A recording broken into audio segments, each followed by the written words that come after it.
Hey everybody, it's me again. I have not recorded a video in a long time. I thought I would start with recording some videos for y'all. We got a lot of exciting things, but I've been real busy in real life. We both have. We've been swamped with stuff. She's works like crazy on things, and so do I. But I thought, why don't we make some videos? And the videos are just like an introduction to some of the things we've been working on. We're going to have a web store open soon where we have a whole bunch of different offerings. Some of the stuff she does with the SL stuff and things of that nature. But then also we've got a lot of new tools and lot of new fun things that we've got. And I'll cover a lot of those things in here, showing some of the new things and the things we've made. We've done everything from jewelry to low-level relief on wood printing. But this video series that we're starting today is 3D models, specifically figures, and I wanted to cover sort of how we paint them, how we've learned to paint these models. It's been a long journey, and I wanted to share some of the things that we've done. And if you end up getting a painted model from us, then you can see how we're going to be painting it. We do all this hand painting. We don't have a magical tool where we can go and it's perfect. I wish we did. I really do. That'd be so much faster. So this is all kind of quickly. And we're going to start off the series with when we print the model, it's got a skeletal support. You can imagine it like these supports being scaffolding around a building. So I created a model. I did this in Blender. I used DAZ for some of it, but then most of it in Blender because I had to change a lot of stuff. And DAZ models are fantastically wonderful. I'm licensed out the wazoo for DAZ stuff because I use it in gaming. But for making video games. However, printing, they're not that great. We will cover a free version for you if you want to get into printing figures called MakeHuman. Later. We'll do that. But right now we're going to have the scaffolding. I use a lot of supports. A lot of people say, don't use supports. Supports leave messes. They destroy your model. And they can, kind of. But also, supports are important to keep the model on the tray. We're doing resin printing instead of FDM printing. Supports are also in FDM printing. But the models that we do are in resin because models from a resin printer are usually much more detailed. FDM is less so. Resin printers, however, won't really print straight lines. You gotta kind of angle things and try to get things to be straight, and they tend to not be very straight, and they'll curve if you try to do things. Great for organic things with like curves, like the body is curvy. So great for that. For a straight line, less so. So we're going to do printing on a resin printer. I use the Anycubic M7 Pro. I also use their software. I'm not using some special software that everyone talks about using. Oh, I only use this. And also when we get to the painting, I do use a lot of those really fancy paints like the Vallejo stuff, but I also use the regular ones you can go get at Walmart. And it really doesn't matter because I use an airbrush, and the difference between those really fancy, expensive paints is that the adhesive, I guess you could say, inside of the paint, there's more of it, and in the cheapo paints, there's a lot less of it. So you can actually add more if you want to those paints. You can buy the mix, whatever it's called. I have it somewhere around here. I can show you when we get to painting if we cross that bridge. But first video, this is video 0. The first video will be video 1. That's going to be covering the scaffolding. I have printed, I have made different sizes, so I want to show specifically, hopefully you will learn and understand some new stuff here, but detail does not need to be extreme on little bitty models because no one will see it. Not even you, unless you pull out a magnifying glass and sit there and do this, and nobody's going to do that.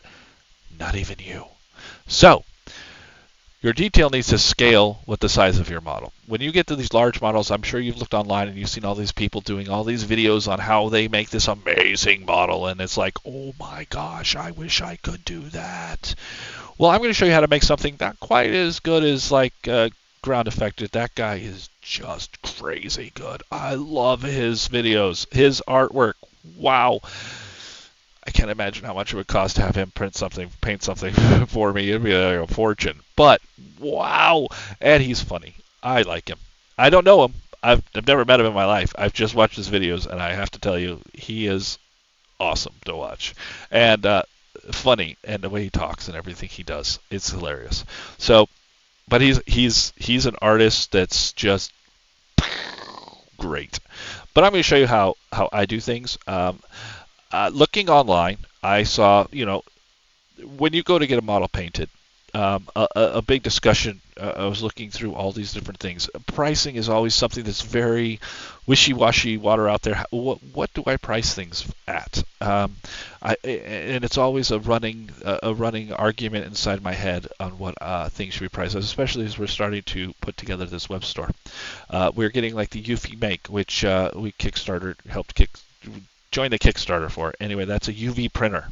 So we can print on metal and wood and stuff like that in full 4K resolution, which is fantastic. But we've got a lot of different tools. That's just one of many. And the pricing, what does it cost? What is the cost for me? What is the cost for you? What is the cost to do a product? So that's always a question. And so I went for these models. What is the cost for painting a model? And looking out there, I saw that a lot of models, they say in some Reddit forums and different forums, they're saying if you're paying $10, you're just going to get junk. It's not going to be worth it. No one's going to do it for that. And I can understand when you go to paint things, that's $10 an hour. And some people, if they're only charging you $10, they did it really fast, and I can tell you from painting things, it's not really fast, unless, of course, I'm doing a really sloppy job and don't care. Most places will charge you $25, $35, up to $100 an hour for these things, but everything is relative. If you pay more, you're probably going to get more. But I'm going to show you how I do it and how I get the results that I get. And no, it's not going to be done in an hour. But I'm going to go through stages and steps, and we're going to have multiple videos. And so by the time you get to the end, you'll say, oh, well, that's how he does things. And you'll be able to see the results. I'll probably have to take a picture. This webcam is great for doing mocap and different animation stuff.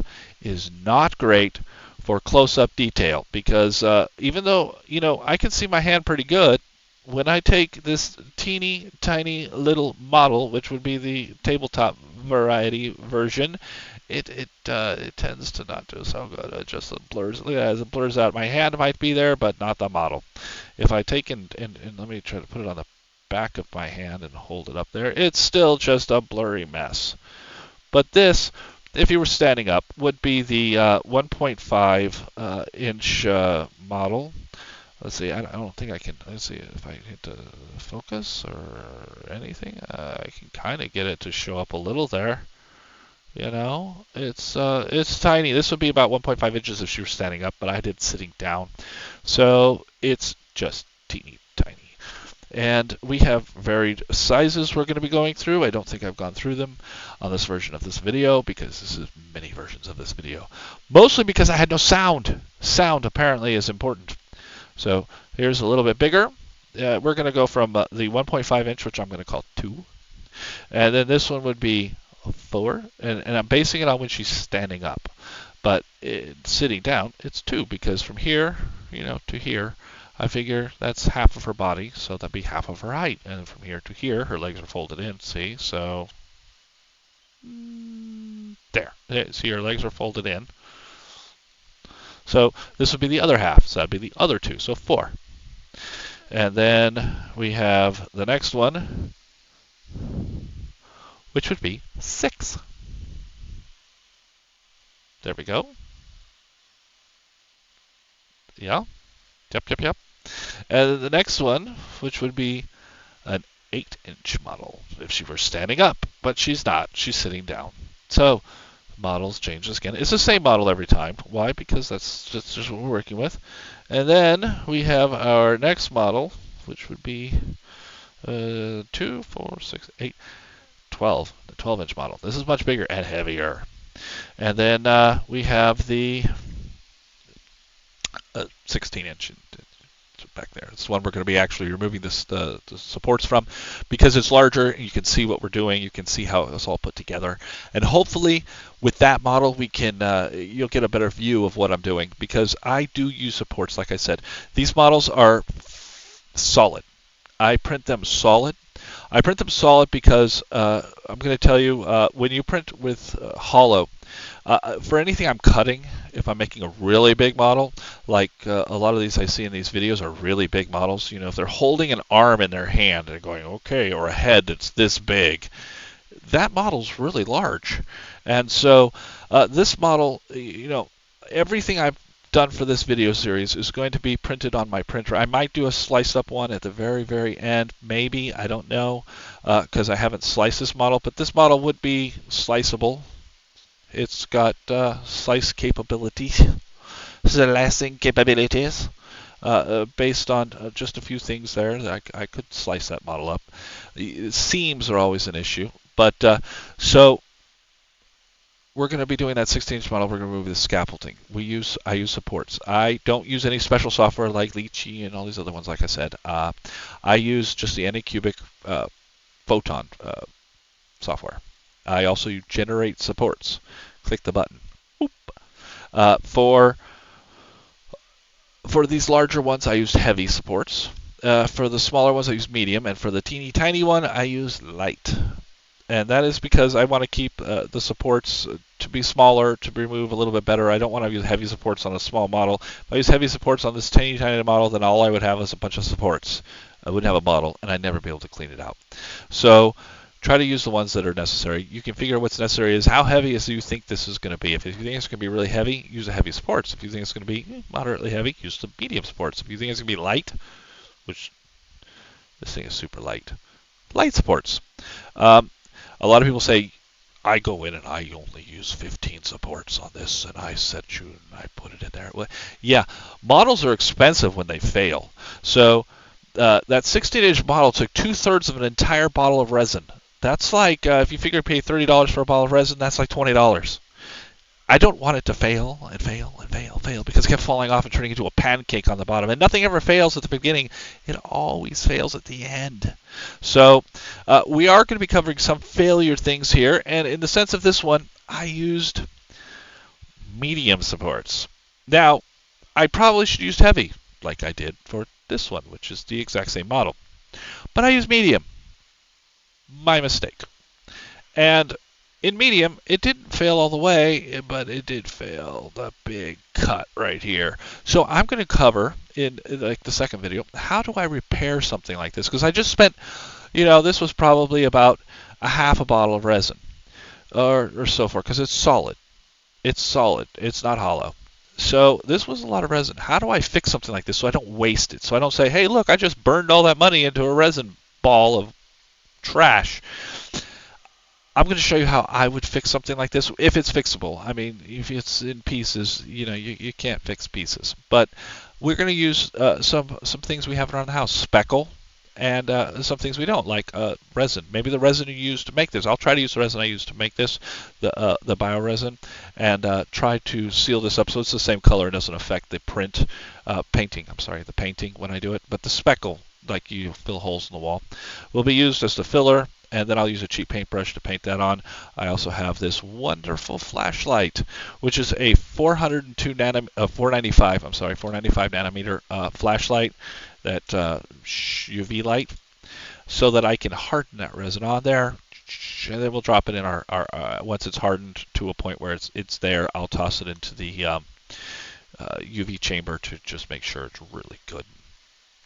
Solid, and that way we can use this. I probably won't be painting this model though, that's broken. I will be painting the one that is not broken, because I printed it and I want to do it. Although this one will get painted. She'll probably paint it, not me, when I get it fixed, not when it's broken. So. Because she just loves painting as well. I mean, it's a fun thing to do. We've been learning together on all this stuff. And so we will be going through how to paint these, how to clean these, the techniques I use to make them not look like the moon surface with all the craters. When you do these fun taking off the supports, you'll see they leave divots all over the place. Since I use the generate automatic supports, it is like generate support happy. It is like, I want supports. I don't want just a few. I want lots of supports. It is a very needy, it needs support, a needy program. It has lots of them. Does it need all of those? I extremely doubt it. However, since I don't want failed prints, I will live with tons of supports. And I'll show you how to live with tons of supports, as long as you have the right tools to clean it. Some people will use sandpaper. I printed a little thing on my FDM printer to make it so I could use sandpaper easier. But you see, this is very large. When you hold this next to this, the scale just seems a little off. And that's because this is really hard to work with. You think, well, just cut a little piece of sandpaper and go like this with your sandpaper. Well, I have sandpaper all over the place, and yeah, I've done things like that. I have sandpaper here, and if I have to, absolutely have to, I will use the sandpaper, and I'll just fold it a little and sit here and go, okay, let me sand it a little. Let me sand it. I don't want to do that. No. I do a technique using a fun tool called a rotary tool. Some people would have this little guy right here. You don't want to use the big gigantic thing. That would be really hard to work into those holes. I was using this one until I found a fun replacement right here. The Fantech F2 Master. It was not very expensive, and neat as could be, it's wireless. And it comes with all the little tools you're going to need. In fact, it comes with more than you're going to need. So, we're only going to use a couple of them. You'll see in the next video. I'll cover that mostly. This came off of Amazon, and I'm going to use this Dremel tool, rotary tool, to, it's not Dremel, it's Fantech. But I'm going to use this rotary tool to clean things up, and then we will use a buff. We'll buff it to smooth it out again, because you don't want all those scratches and stuff. Imagine an angry raccoon just cleaned off those holes in your thing. So you want to smooth it out so that when you paint it, it doesn't look like an angry raccoon scratched the heck out of your figure. So we do buff it, and it smooths it out and makes it nice and pretty, so when we go to paint it, it's smoother. These figures are pretty darn smooth, and again, we did it to every single one of these with the same technique I'm going to do in the next video, or next part of the video series. Depending on timing, I want to try to keep these at around 20 minutes. And we're going to remove the support structures, which might in itself take 20 minutes. And then we might end up having 20 minutes for me to clean it, although I highly expect that will be put on a fast forward, because it takes a while. It does take a while. None of this is fast. If you want fast, buy it from somebody, because it's a lot faster to click that buy button than it is to actually make the model. They take a long time. Like I said, painters out there, I've seen some of this cheaper stuff. I've seen some of the professional cheaper stuff that they have, not the ground affected. That's insane. But the other stuff where, yeah, I wouldn't want to pay $20 for that quality of model painting. I'd say, oh my gosh, let me go get a scrub brush and wipe this off and do it myself. I like to have detail in the model. I like it to be pretty. I like it to look nice. I'm going to show you how I do things, and if you do end up buying something from our web store when I get them set, you're going to be able to see pictures of it, obviously, but also you can see how I paint and how I make things look. This is an introductory video, so you're not going to see anything really there, but you're going to hear about what I'm planning on doing, which will be in the next video, which might actually be released alongside this video. I don't know how I'm going to release them, but there'll be quite a few videos because we have quite a few models.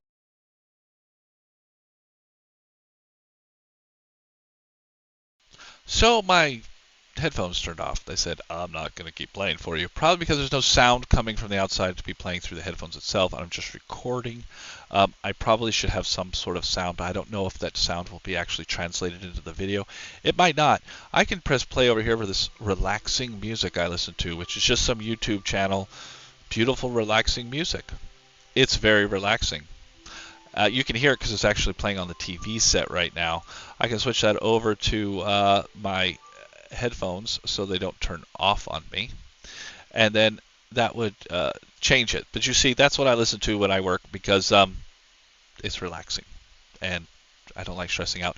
But we're going to go ahead and we're going to finish off this video because we're going to move on to the next one now where we actually start moving the structures. The model there that we printed is going to be the very large one, the maximum that my M7 Pro can print in one go without cutting it up. And it took, I washed it in, it's with bioresin, which is when it's liquid, you don't want to drink it. I think I said that in this video. I don't know. I've done so many versions of this video because it wasn't recording any sound that I don't script these things. I just impromptu. So anyway, the bioresin is child safe and everything else after it's UV'd. It's not when it's liquid. It'll probably kill you. You don't want to drink it. It smells real bad anyway. Why you'd want to drink it, I don't know. But you don't want to do that. You don't want to ingest it, pour it on you. No, none of that. Yeah, it's probably really toxic when it's in liquid state. But we used it. I'm using it for these models. Some of these are with high-speed resin. The problem with high-speed resin, I think it's a little more fragile than the bioresin. I don't know that for a fact. I'm not a chemist. But I can tell you that at least what the safety data sheet said, that the bioresin is child safe and stuff like that. I did get a special on it from Anycubic, so I got a whole bunch of them. I also have water washable. I have a whole bunch of those too.